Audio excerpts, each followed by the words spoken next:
First question ಗಮನಿಸಿ, ಸಿಲೆಬಲ್ಗೆ ಸಂಬಂಧಪಟ್ಟಿದ್ದು. ಇಲ್ಲಿ 2 ಸಿಲೆಬಲ್ ಇರತಕ್ಕಂತಹ ವರ್ಡನ್ನು ಕಂಡುಹಿಡಿಯಬೇಕು ಅಂತ ಕೇಳಿದ್ದಾರೆ. ಸೊ ಇಲ್ಲಿ ನೋಡಿ, ಚೈಲ್ಡ್ ಅಂತಕ್ಕಂಥದ್ದು ಚೈ ಅಂದರೆ ಇಲ್ಲಿ ಒಂದೇ ಒಂದು ಸಿಲೆಬಲ್ ಇಲ್ಲಿ ನಮಗೆ ಸಿಗುತ್ತೆ ವಿದ್ಯಾರ್ಥಿಗಳೇ. ಮಿಲ್ಕ್, ಇಲ್ಲೂ ಕೂಡ ಅಷ್ಟೇ ನೋಡಿ, ಮಿ ಅಂತಕ್ಕಂತಹ ಒಂದೇ ಒಂದು ಸೌಂಡ್ ನಮಗೆ ಸಿಗ್ತಾ ಇದೆ, ಓವೆಲಿಂದ ಎಂಡ್ ಆಗ್ತಕ್ಕಂಥದ್ದು. ಸೊ ಇಲ್ಲೂ ಕೂಡ 1 ಸಿಲೆಬಲ್ ಇದೆ. ಕಲರಲ್ಲಿ ಗಮನಿಸಿ ವಿದ್ಯಾರ್ಥಿಗಳೇ, ಕ ಮತ್ತು ಲ, ಇಲ್ಲಿ 2 ಸಿಲೆಬಲ್ಗಳನ್ನು ನಾವು ಗಮನಿಸ್ತೇವೆ. ಇನ್ನು ಸ್ಕೂಲ್ ಅಂತಕ್ಕಂಥದ್ರಲ್ಲೂ ಕೂಡ ಒಂದೇ ಒಂದು ಸಿಲೆಬಲನ್ನು ನಾವು ಗಮನಿಸ್ತೇವೆ ವಿದ್ಯಾರ್ಥಿಗಳೇ. ಸೊ ಇಲ್ಲಿ ಕಲರ್ ಅಂತಕ್ಕಂಥದ್ದು 2 ಸಿಲೆಬಲ್ ವರ್ಡ್ ಆಗಿದೆ ವಿದ್ಯಾರ್ಥಿಗಳೇ.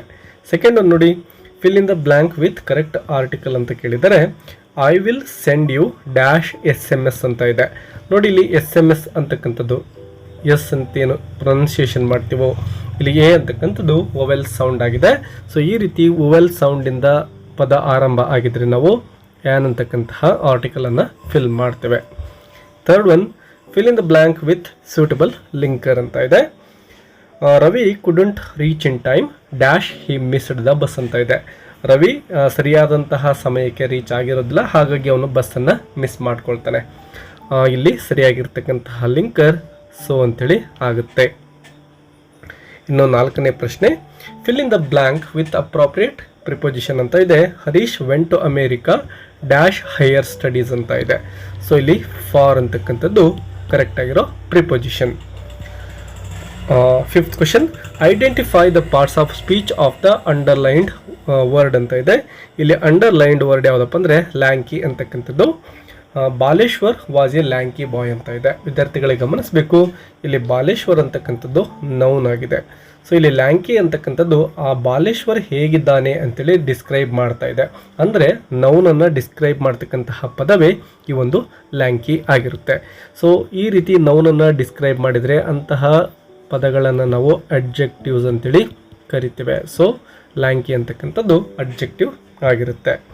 ಇನ್ನು 6ನೇ ಪ್ರಶ್ನೆ ನಿಮಗೆ ತುಂಬ ಸುಲಭವಾಗಿ ಸಾಲ್ವ್ ಮಾಡಲಿಕ್ಕೆ ಸಾಧ್ಯ ಇದೆ. Combine the word in column A with its collocative word in column B ಅಂತ ಕೇಳಿದರೆ, ಸೊ ಕಾಲಕೇಟಿವ್ ವರ್ಡ್ಗೆ ಸಂಬಂಧಪಟ್ಟಂತಹ ಪ್ರಶ್ನೆ. ಕರ್ಲಿ ಅಂತಕ್ಕಂತಹ ಪದಕ್ಕೆ ಸೂಟಬಲ್ ಯಾವುದು ಅಂತೇಳಿ ಕಂಡುಹಿಡಿಬೇಕು.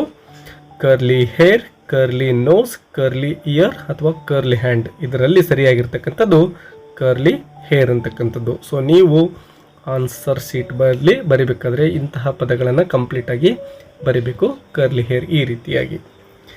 ಇನ್ನು 7th ಕ್ವೆಶನ್ ನೋಡಿ, fill in the blank with an appropriate preposition. So ಪ್ರಿಪೊಸಿಷನ್ಗೆ ಸಂಬಂಧಪಟ್ಟಂತಹ ಮತ್ತೊಂದು ಪ್ರಶ್ನೆಯನ್ನು ಇಲ್ಲಿ ಗಮನಿಸ್ತೇವೆ. She went to hospital dash her parents ಅಂತ ಇದೆ. ಅವಳು ಹಾಸ್ಪಿಟ್ಲಿಗೆ ಹೋಗ್ತಾಳೆ ಅವಳ ಪೇರೆಂಟ್ಸ್ ಜೊತೆಯಲ್ಲಿ ಅಂತ ನಾವು ಹೇಳಬೇಕು. ಸೊ ಈ ರೀತಿ ಹೇಳಬೇಕಾದ್ರೆ ವಿತ್ ಅಂತಕ್ಕಂತಹ ಪ್ರಿಪೊಸಿಷನನ್ನು ನಾವು ಯೂಸ್ ಮಾಡ್ಕೊಳ್ತೇವೆ. ಇನ್ನು 8th ಕ್ವೆಶನ್ ನೋಡಿ, add a suitable question tag to the following sentence ಅಂತ ಇದೆ. ನಿಮಗೆ MCQ ಅಲ್ಲಿ ಈ ರೀತಿಯ ಪ್ರಶ್ನೆಗಳನ್ನು ಹೆಚ್ಚಾಗಿ ಕೇಳ್ತಾರೆ, ಬಟ್ ಕೆಲವೊಂದು ಸಾರಿ ಈ ರೀತಿ ಕ್ವೆಶನ್ ಟ್ಯಾಗನ್ನು ಫ್ರೇಮ್ ಮಾಡಿ ಅಂತಲೂ ಕೂಡ ಕೇಳ್ತಾರೆ. ಸೊ ಇಲ್ಲಿ ಏನು ಮಾಡಬೇಕು ನೋಡಿ, Vinutha broke all the records ಅಂತ ಇದೆ ವಿದ್ಯಾರ್ಥಿಗಳೇ. ಸೊ ಇಲ್ಲಿ ಯಾವುದೇ ಹೆಲ್ಪಿಂಗ್ ವರ್ಬ್ ಇಲ್ಲ, ಹಾಗಾಗಿ ನಾವು ಮೇನ್ ವರ್ಬ್ ಬ್ರೋಕನ್ನು ನೋಡ್ತೇವೆ. ಮತ್ತು ಬ್ರೋಕ್ ಅಂತಕ್ಕಂಥದ್ದು ಪಾಸ್ಟ್ ಟೆನ್ಸಲ್ಲಿ ಇರೋ ಕಾರಣ ನಾವು ಡಿಡ್ ಅಂತಕ್ಕಂತಹ ಹೆಲ್ಪಿಂಗ್ ವರ್ಬನ್ನು ತೆಗೆದುಕೊಂಡು ಕ್ವೆಶನ್ ಟ್ಯಾಗ್ ಫ್ರೇಮ್ ಮಾಡಬೇಕು. ನೋಡಿ, ಸೆಂಟೆನ್ಸ್ ಪಾಸಿಟಿವ್ ಇದೆ, ಅಂದರೆ ಎಲ್ಲೂ ಕೂಡ ನಾಟ್ ಇಲ್ಲ. ಸೊ ನಾವು ಡಿಡ್ಗೆ ನಾಟನ್ನು ಸೇರಿಸ್ತೇವೆ, ಡಿಡೆಂಟ್ ಅಂತ ಆಯಿತು. ಇನ್ನು ಇಲ್ಲಿ ವಿನುತಾ ಅಂತ ಏನು ಸಬ್ಜೆಕ್ಟ್ ಇತ್ತು ಅದಕ್ಕೆ ಸೂಟೇಬಲ್ ಆಗಿರತಕ್ಕಂತಹ ಪ್ರೊನೌನನ್ನು ನಾವು ಯೂಸ್ ಮಾಡ್ಕೋಬೇಕು ಕೊನೆಗೆ. ಡಿಡೆಂಟ್, ಶಿ ಅಂತಕ್ಕಂಥದ್ದು ಕರೆಕ್ಟ್ ಆಗಿರೋ ಕ್ವೆಶನ್ ಟ್ಯಾಗ್ ಆಗಿದೆ. 9ನೇ ಪ್ರಶ್ನೆ, which one of the following words has 1 syllable. ಇಲ್ಲಿ 1 ಸಿಲೆಬಲ್ ವರ್ಡ್ ಯಾವುದು ಅಂತ ಕೇಳಿದ್ದಾರೆ. ರೀಚ್ ನೋಡಿ, ನಾವು ಕನ್ನಡದಲ್ಲೇ ಬರೆದ್ರೆ ಇದನ್ನು ರೀಚ್ ಅಂತೇಳಿ ಬರಿಬಹುದಲ್ವಾ. ಸೊ ಇಲ್ಲಿ ಚ್ ಇದೇನಿದೆಯೋ ಇದು ಕಾನ್ಸನೆಂಟ್ ಸೌಂಡ್ ಆಗಿದೆ. ರೀ ಅಂತಕ್ಕಂಥದ್ದು ಮಾತ್ರ ಓವೆಲ್ ಸೌಂಡಿಂದ ಎಂಡ್ ಆಗಿದೆ. ಸೊ ಈ ರೀತಿ ಓವೆಲ್ ಸೌಂಡಿಂದ ಎಂಡ್ ಆಗಿದರೆ ಆಗ ನಾವು ಅದನ್ನು 1 ಸಿಲೆಬಲ್ ಅಂತ ಹೇಳ್ತೇವೆ. ಸೊ ಇಲ್ಲಿ ರೀಚ್ ಅಂತಕ್ಕಂಥದ್ದು 1 ಸಿಲೆಬಲನ್ನು ಒಳಗೊಂಡಿದೆ.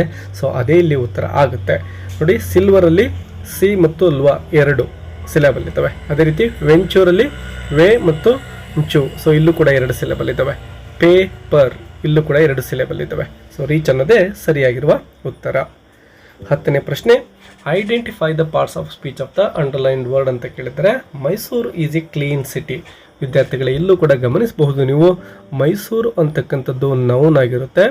ಇಲ್ಲಿ ಮೈಸೂರು ಎಂತಹ ಸ್ಥಳ ಅಂಥೇಳಿ ಈ ಒಂದು ಕ್ಲೀನ್ ನಮಗೆ ಡಿಸ್ಕ್ರೈಬ್ ಮಾಡ್ತಾ ಇದೆ. ಮೈಸೂರು ಅಂತಕ್ಕಂಥದ್ದು ತುಂಬ ಕ್ಲೀನಾಗಿರೋ ಸಿಟಿ ಅಂತ ನಾವಿಲ್ಲಿ ನೋಡ್ತೇವೆ. ಸೊ ಇಲ್ಲಿ ಕ್ಲೀನ್ ಅಂತಕ್ಕಂಥದ್ದು ಮೈಸೂರು ಅಥವಾ ನೌನನ್ನು ಡಿಸ್ಕ್ರೈಬ್ ಮಾಡ್ತಾ ಇರೋ ಕಾರಣ ಇದೊಂದು ಅಡ್ಜೆಕ್ಟಿವ್ ಆಗಿರುತ್ತೆ. ನೌನನ್ನು ಡಿಸ್ಕ್ರೈಬ್ ಮಾಡಿದರೆ ಅಡ್ಜೆಕ್ಟಿವ್ ಅಂತೇಳಿ ಹೇಳ್ತೇವೆ. ಒಂದು ವೇಳೆ ವರ್ಬನ್ನು ಡಿಸ್ಕ್ರೈಬ್ ಮಾಡಿದರೆ ಎಡ್ವರ್ಬ್ ಅಂತ ಹೇಳಬೇಕಾಗುತ್ತೆ. 11ನೇ ಪ್ರಶ್ನೆ, fill in the blank with correct article ಅಂತ ಇದೆ. The cow is useful animal ಅಂತ ಇದೆ. ಗಮನಿಸಬಹುದು ವಿದ್ಯಾರ್ಥಿಗಳೇ, ಇಲ್ಲಿ ಯು ಅಂತಕ್ಕಂಥದ್ದು ವೊವೆಲ್ ಆಗಿದೆ. ಆದರೂ ಕೂಡ ಇಲ್ಲಿ ಬರ್ತಕ್ಕಂತಹ ಸೌಂಡನ್ನು ಗಮನಿಸಿದಾಗ ಇದೊಂದು ಕಾನ್ಸನೆಂಟ್ ಸೌಂಡ್ ಆಗಿರುತ್ತೆ ಅಥವಾ ನಾವು ವ್ಯಂಜನ ಸೌಂಡ್ ಅಂತ ಹೇಳಬಹುದು. ನೋಡಿ, ಯು ಅಂತಕ್ಕಂಥದ್ದನ್ನು ನಾವು ಯಾವ ರೀತಿ ಪ್ರೊನೌನ್ಸಿಯೇಷನ್ ಮಾಡ್ತೀವಿ ಅಂದರೆ ಯು. ಸೊ ದಿಸ್ ಈಸ್ ಕನ್ನಡದಲ್ಲೇ ಹೇಳೋದಾದರೆ ಅವರ್ಗೀಯ ವ್ಯಂಜನದಲ್ಲಿ ಪ್ರಥಮ ಅಕ್ಷರ ಯು ಅಂತಕ್ಕಂಥದ್ದಲ್ವಾ, ಎ ಅಂತಕ್ಕಂಥದ್ದು ಬರುತ್ತೆ. So this is consonant sound ಆಗಿರೋದ್ರಿಂದ ಎ ಅಂತಕ್ಕಂತಹ ಇಂಡೆಫಿನಿಟ್ ಆರ್ಟಿಕಲನ್ನು ಯೂಸ್ ಮಾಡ್ಕೊಳ್ತೇವೆ. ಕ್ವಶನ್ ನಂಬರ್ 12 ನೋಡಿ, fill in the blank with suitable preposition ಅಂತ. ಇಲ್ಲೂ ಕೂಡ ಪ್ರಿಪೊಸಿಷನ್ಗೆ ಸಂಬಂಧಪಟ್ಟ ಪ್ರಶ್ನೆಯನ್ನು ನೋಡ್ತೇವೆ. Vikram goes to school bus ಅಂತ ಇದೆ. ಸೊ ಇಲ್ಲಿ ಬೈ ಅಂತಕ್ಕಂತಹ ಪ್ರಿಪೊಸಿಷನನ್ನು ಯೂಸ್ ಮಾಡ್ಕೊಳ್ತೇವೆ ವಿದ್ಯಾರ್ಥಿಗಳೇ. Vikram goes to school by bus. 13, fill in the blank using the correct article. So ಆರ್ಟಿಕಲ್ಗೆ ಸಂಬಂಧಪಟ್ಟಂತಹ ಪ್ರಶ್ನೆ. It was dash eventful day ಅಂತ ಇದೆ. ವಿದ್ಯಾರ್ಥಿಗಳೇ ಗಮನಿಸಬಹುದು, ಇಲ್ಲಿ ಈವೆಂಟ್ಫುಲ್ ಅಂತ ನಾವು ಹೇಳ್ತೇವೆ. ಸೊ ಇಲ್ಲಿ ನೋಡಿ, ಇ ಅಂತಕ್ಕಂಥದ್ದು ವೊವೆಲ್ ಸೌಂಡ್ ಆಗಿದೆ. ಸೊ ನಾವು ಇಲ್ಲಿ ಆ್ಯನ್ ಅನ್ನು ಯೂಸ್ ಮಾಡ್ಕೊಳ್ತೇವೆ ವೊವೆಲ್ ಸೌಂಡ್ ಇರೋ ಕಾರಣದಿಂದ. 14th one, write the correct form of the word given in brackets. The level of dash pollute ಇದೆ is high in recent years ಅಂತ ಇದೆ. ಪೊಲ್ಯೂಟ್ಗೆ ನಾವು ಯಾವುದೋ ಒಂದು ಸಫಿಕ್ಸನ್ನು ಸೇರಿಸಬೇಕಾಗುತ್ತೆ ಇಂತಹ ಒಂದು ಸಂದರ್ಭದಲ್ಲಿ, ಕರೆಕ್ಟ್ ಫಾರ್ಮ್ ಆಫ್ ವರ್ಡನ್ನು ಫಿಲ್ ಮಾಡಿ ಅಂತ ಅಂದಾಗ. ಸೊ ಇಲ್ಲಿ ಗಮನಿಸ್ಬೋದು, ಪೊಲ್ಯೂಟನ್ನು ನಾವು ಪೊಲ್ಯೂಷನ್ ಅಂತೇಳಿ ಬರಿಬೇಕಾಗುತ್ತೆ ವಿದ್ಯಾರ್ಥಿಗಳೇ. The level of pollution is high in recent years.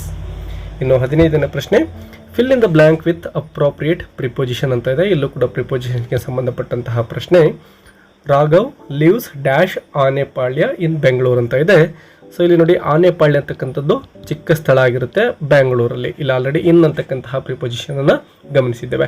So ಈ ರೀತಿ ದೊಡ್ಡ ಸಿಟಿಯ ಒಳಗಡೆ ಒಂದು ಸಣ್ಣ ಪ್ಲೇಸನ್ನ ಕುರಿತು ನಾವು ಹೇಳಬೇಕಾದ್ರೆ ಎಟ್ ಅಂತಕ್ಕಂತಹ ಪ್ರಿಪೊಸಿಷನನ್ನು ಯೂಸ್ ಮಾಡ್ಕೋಬೇಕು. Question number 16, write the correct form of the word given in brackets ಅಂತ. ಇಲ್ಲೂ ಕೂಡ ಕರೆಕ್ಟ್ ಫಾರ್ಮ್ ಆಫ್ ವರ್ಡ್ ಬಗ್ಗೆ ಕೇಳಿದ್ದಾರೆ ನೋಡಿ. The girl was happy with dash she got ಅಂತ ಇದೆ. ಅಪ್ರಿಷಿಯೇಟ್ ಇದೆ. ಸೊ ಇಲ್ಲಿ ನಾವು ಸಫಿಕ್ಸನ್ನು ಯಾವ್ದು ಸೇರಿಸ್ಬೋದು ಅಂದರೆ ಅಪ್ರಿಸಿಯೇಷನ್ ಅಂತ ಬರೀಬೇಕು. ಅಪ್ರಿಷಿಯೇಷನ್ ಅನ್ನೋದು ಸರಿಯಾಗಿರುವ ವರ್ಡ್ ಆಗುತ್ತೆ. Question number 17, fill in the blank using suitable linker ಅಂತ ಇದೆ. Kuvempu was the poet dash wrote the Ramayana Darshanam ಅಂತ ಇದೆ. ಸೊ ಇಲ್ಲಿ ಲಿಂಕರ್ ಹೂ ಅಂತಕ್ಕಂಥದ್ದು ಸರಿಯಾಗಿರುವ ಉತ್ತರ. Question number 18, write the correct question tag. Question ಟ್ಯಾಗಿಗೆ ಸಂಬಂಧಪಟ್ಟಂತಹ ಮತ್ತೊಂದು ಪ್ರಶ್ನೆ ಇಲ್ಲಿ ಫ್ರೇಮ್ ಮಾಡಬೇಕಾಗುತ್ತೆ. Abhinav scored a goal in the football match ಅಂತ ಇದೆ. ಯಾವುದೇ ಹೆಲ್ಪಿಂಗ್ ವರ್ಬ್ ಇಲ್ಲ ನೋಡಿ. ಸ್ಕೋರ್ಡ್ ಅಂತಕ್ಕಂಥದ್ದು ಇಲ್ಲಿ ಮೇನ್ ವರ್ಬ್ ಆಗಿದೆ ಮತ್ತು ಸ್ಕೋರ್ಡ್ ಅನ್ನೋದು ಪಾಸ್ಟ್ ಟೆನ್ಸಲ್ಲಿ ಇದೆ. ಸೊ ಈ ರೀತಿ ಇದ್ದಾಗ ನಾವು ಡಿಡ್ ಅನ್ನು ತೆಗೆದುಕೊಳ್ತೇವೆ. ಸೊ ಇಲ್ಲಿ ಡಿಡ್ ಬರೆದುಕೊಂಡು ನೋಡಿ, ಸ್ಟೇಟ್ಮೆಂಟ್ ಪಾಸಿಟಿವ್ ಇದೆ ಅಂದರೆ ಎಲ್ಲೂ ಕೂಡ ನೋ ಅಥವಾ ನಾಟ್ ಇಲ್ಲ. ಸೊ ಡಿಡೆಂಟ್ ಅಂತ ಮಾಡ್ತೇವೆ. ಇಲ್ಲಿ ನೋಡಿ, ಅಭಿನವ್ ಇದೆ. ಸೊ ಪ್ರನೌನ್ ನಾವು ಹಿ ಅಂತೇಳಿ ಯೂಸ್ ಮಾಡ್ಕೋಬೇಕು. ಡಿಡೆಂಟ್ ಹಿ ಅಂತಕ್ಕಂಥದ್ದು ಸರಿಯಾಗಿರುವ ಕ್ವಶನ್ ಟ್ಯಾಗ್. ಕ್ವಶನ್ ನಂಬರ್ 19 ನೋಡಿ, combine the following words sentences using too to ಅಂತ ಇದೆ. The bag is heavy, I cannot lift it ಅಂತ ಇದೆ. ಸೊ ಇಲ್ಲಿ ನೋಡಿ, ದ ಬ್ಯಾಗನ್ನು ನಾವು ತೆಗೆದುಕೊಳ್ತೇವೆ. ಇಲ್ಲಿ ಟು ಅನ್ನು ಯೂಸ್ ಮಾಡ್ಕೋಬೇಕು. The bag is too heavy for me to lift. So ಇಲ್ಲಿ ಗಮನಿಸಬಹುದು, ಟು ಮತ್ತು ಟೂಗಳನ್ನು ಯೂಸ್ ಮಾಡಿಕೊಂಡು ಈ ಸೆಂಟೆನ್ಸನ್ನು ಕಂಬೈನ್ ಮಾಡ್ತೇವೆ. Question number 20, which one of the following words has one syllable ಅಂತ ಕೇಳಿದ್ದಾರೆ. ಸೊ ಒನ್ ಸಿಲೆಬಲ್ ಯಾವುದಿದೆ ನೋಡೋಣ ಬನ್ನಿ. ಟ್ರಾನ್ಸ್ಫಾರ್ಮ್ ಇಲ್ಲಿ 2 syllable, free 1 syllable, unity 3 syllable ಇದ್ದಾವೆ, ಪ್ರಾಬ್ಲಮ್ ಇಲ್ಲಿ 2 ಸಿಲೆಬಲ್ ಇದ್ದಾವೆ. ಸೊ 1 ಸಿಲೆಬಲ್ ಫ್ರೀ ಅಂತಕ್ಕಂಥದ್ದು. Question number 21, fill in the blank using suitable linker. Ravi bought fresh fruits dash vegetables. ನೋಡಿ, ಇಲ್ಲಿ ಫ್ರೂಟ್ಸ್ ಮತ್ತು ವೆಜಿಟೇಬಲ್ಸನ್ನು ಜೋಡಿಸ್ಬೇಕಾಗಿದೆ. ಇಲ್ಲಿ ಆ್ಯಂಡ್ ಅಂತಕ್ಕಂಥದ್ದು ಕರೆಕ್ಟ್ ಆಗಿರುವ ಕಂಜಂಕ್ಷನ್ ಅಥವಾ ಲಿಂಕರ್ ಆಗಿರುತ್ತೆ. Question number 22, fill in the blank with appropriate preposition. ಇಲ್ಲೂ ಕೂಡ ಪ್ರಿಪೊಸಿಷನ್ ಅನ್ನು ಕೇಳಿದ್ದಾರೆ ನೋಡಿ. The girl looked dash her friend in disbelief ಅಂತ ಇದೆ. ಲುಕ್ಡ್ ಎಟ್ ಅಂತಕ್ಕಂಥದ್ದು ಕರೆಕ್ಟ್ ಆಗಿರೋ ಒಂದು ವರ್ಡ್ ಕಾಂಬಿನೇಷನ್ ಆಗುತ್ತೆ. So at preposition. Question number 23, write the correct form of the word given in brackets. Improve ಇದೆ, keep on trying, there is always a scope for. ಇಂಪ್ರೂವ್ಗೆ ನಾವು suffix ಯಾವುದು ಸೇರಿಸ್ಬೋದು ಅಂದರೆ ನೋಡಿ, ಇಂಪ್ರೂವ್ ಇಲ್ಲಿ ಮೆಂಟ್ ಅಂತೇಳಿ ಸೇರಿಸ್ತೇವೆ. ಸಫಿಕ್ಸನ್ನು ಇಂಪ್ರೂವ್ಮೆಂಟ್ ಅಂತ ಕರೆಕ್ಟಾಗಿ ನಾವು word ಫಾರ್ಮನ್ನು ಬರೀಬಹುದು. 24, fill in the blank with appropriate preposition. The sun rises, ಇಲ್ಲಿ in the east ಅಂತಕ್ಕಂಥದ್ದು, in ಅನ್ನೋದು preposition suitable. Question number 25, combine the word in column A with its collocative word in column B ಇದೆ. So ಬುಕ್ಗೆ book bank ಅಂತಕ್ಕಂಥದ್ದು correct ಆಗಿರೋ collocative word ಆಗುತ್ತೆ. Question number 26, identify the part of speech of the underlined word ಇದೆ. The stories are told interestingly. ವಿದ್ಯಾರ್ಥಿಗಳಿಗೆ ಗಮನಿಸಬೇಕು, ಇಲ್ಲಿ interestingly ಅಂತಕ್ಕಂಥದ್ದು ಸ್ಟೋರಿಗಳನ್ನು ಹೇಳುವ ರೀತಿ ಹೇಗಿತ್ತು ಅಂತಕ್ಕಂಥದ್ದನ್ನು ಡಿಸ್ಕ್ರೈಬ್ ಮಾಡ್ತಾ ಇದೆ. ಅಂದರೆ ಟೋಲ್ಡ್ ಅನ್ನೋದು ನೋಡಿ ವರ್ಬ್ ಆಗಿರುತ್ತೆ. ಸೊ ಈ ರೀತಿ ವರ್ಬನ್ನು ಡಿಸ್ಕ್ರೈಬ್ ಮಾಡ್ತಕ್ಕಂತಹ ಪದಗಳನ್ನು ನಾವು ಎಡ್ ವರ್ಬ್ ಅಂತೇಳಿ ಹೇಳ್ತೇವೆ. ಇನ್ನೊಂದು ಕ್ಲೂ ಇಲ್ಲಿ ಗಮನಿಸ್ಬೋದು, ಎಲ್ ವೈ ಇಂದ ಎಂಡ್ ಆಗಿದೆ. ಸೊ ಮೋಸ್ಟ್ ಎಡ್ ವರ್ಬ್ಸ್ ಏನಾಗ್ತವೆ ಅಂದರೆ ಎಲ್ ವೈ ಇಂದ ಎಂಡ್ ಆಗ್ತವೆ. ಇದನ್ನು ಕೂಡ ನೆನ್ಪಿಟ್ಕೊಳ್ಳಿ. ಕ್ವೆಶ್ಚನ್ ನಂಬರ್ 27 ನೋಡಿ, fill in the blank with appropriate preposition ಇದೆ. The new teacher was happy dash her students with her students. Question number 28, identify the part of speech of the underlined word ಅಂತ ಇದೆ. So ಇಲ್ಲಿ daily ಅಂತಕ್ಕಂಥದ್ದಕ್ಕೆ underline ಆಗಬೇಕಾಗಿದೆ. Rajappa waters his garden daily. ನೋಡಿ, ರಾಜಪ್ಪ ಪ್ರತಿನಿತ್ಯ ಏನು ತನ್ನ ಒಂದು ಗಿಡಗಳಿಗೆ ವಾಟರ್ ಹಾಕ್ತಾನೆ ಅಂತಕ್ಕಂಥದ್ದು. ಸೊ ಇಲ್ಲಿ ವಾಟರ್ಸ್ ಅಂತಕ್ಕಂತಹ ಒಂದು ವರ್ಬನ್ನು ಡಿಸ್ಕ್ರೈಬ್ ಮಾಡೋ ಪದ ಡೈಲಿ ಆಗಿದೆ. So this is head verb. So ಇವಿಷ್ಟು ಗ್ರಾಮರ್ಗೆ ಸಂಬಂಧಪಟ್ಟಂತೆ ಒಂದಿಷ್ಟು ಪ್ರಶ್ನೆಗಳು ವಿದ್ಯಾರ್ಥಿಗಳೇ. ನಿಮ್ಮ ಫ್ರೆಂಡ್ಸ್ಗೂ ಕೂಡ ಶೇರ್ ಮಾಡ್ಕೊಳ್ಳಿ. ಹೆಚ್ಚಿನ ಗ್ರಾಮರ್ ಕಲಿಬೇಕು ಅಂದರೆ ಚಾನಲನ್ನು ಸಬ್ಸ್ಕ್ರೈಬ್ ಮಾಡ್ಕೊಳ್ಳಿ. ಮತ್ತೆ ಸಿಗೋಣ. Take care and all the best for your exam.